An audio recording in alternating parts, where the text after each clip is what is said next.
coming tonight? As you can see, we have many activists here tonight who are out here to strike out tax breaks for the rich. So thank you everybody for coming. There are a whole bunch of rich people needing Enrico's. We want to thank Citizens Action, CNY Alliance for Retired Americans, the National Committee to Preserve Social Security, CNY Labor Federation, Disabled in Action of Greater Syracuse Labor Council, NYSET, SEIU, Local 200 United, We Are New York, and 1199 SEIU for your sponsorship of this event. That's a mouthful. We just want you guys all to know that we're bringing awareness tonight and today to our legislators and our community that we want individuals to know that we want tax breaks for we want to get rid of tax breaks for the wealthiest Americans. We want to make sure that vital services such as Medicare, Medicaid, and Social Security are preserved. We also want to show appreciation to our members and our activists with this free bowling night. We also want to showcase that individuals have an opportunity to bowl against the wealthiest Americans, although they get the advantages with bumpers that we don't. Speaking at this event, we have Tina Fitzgerald and Agnes McCary from Disabled Action, who will discuss how the cuts to Social Security Medicare will severely affect the disabled community. We also have Justin Carpenter, 279. Congratulations.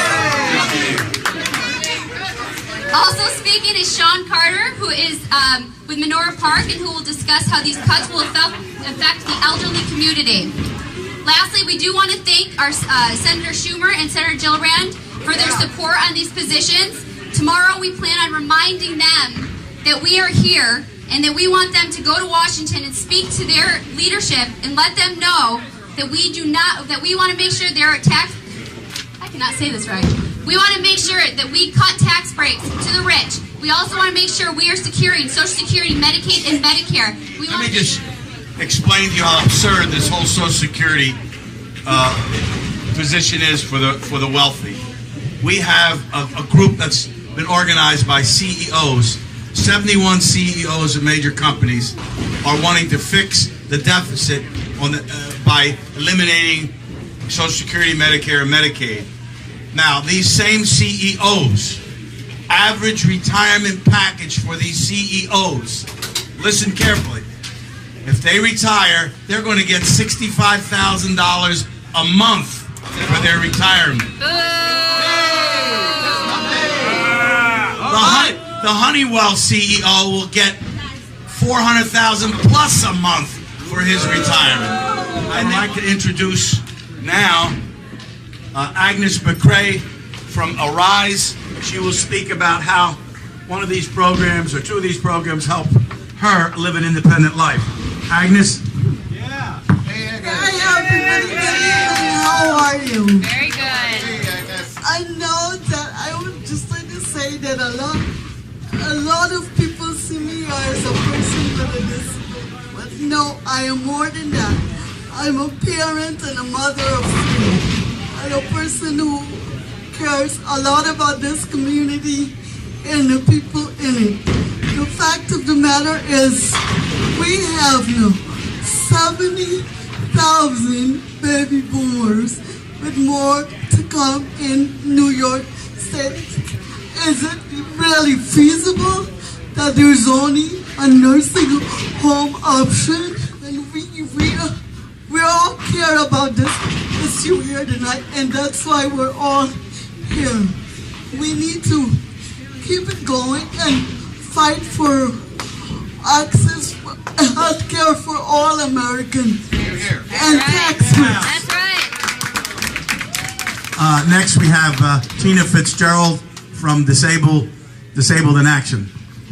Good evening, everybody. I want to tell a real story. My husband and I are both disabled. We both use wheelchairs. We both worked very hard in our lives. I, for a very long time, was a case manager for people with disabilities. And I worked long and hard, and now just can't put in the 60, 70-hour weeks anymore. So I've had to, quote-unquote, retire to disability and try to make a life.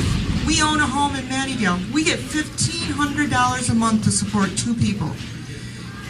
It's It's a prayer every month if we're gonna make it. If you put the two of us in a nursing home, it would cost you 10 times what it's costing for services to keep us at home. All right, so here's the deal. Under a series of automatic spending cuts known as sequestration, Medicare providers will be subject to an across-the-board 2% payment cut, or $11 billion in the fiscal 2013. According to a September report from the Office of Management and Budget, hospitals will bear the largest share of the cuts. The payments reduced by about $5.8 billion. That would mean that our healthcare facilities would have less money for care of our patients and residents. Our facilities cannot see any more cuts. Reductions from Washington and the New York State budget have affected our ability to care for our residents. I know this because I'm a dementia care assistant at Menora Park in Syracuse. Hello.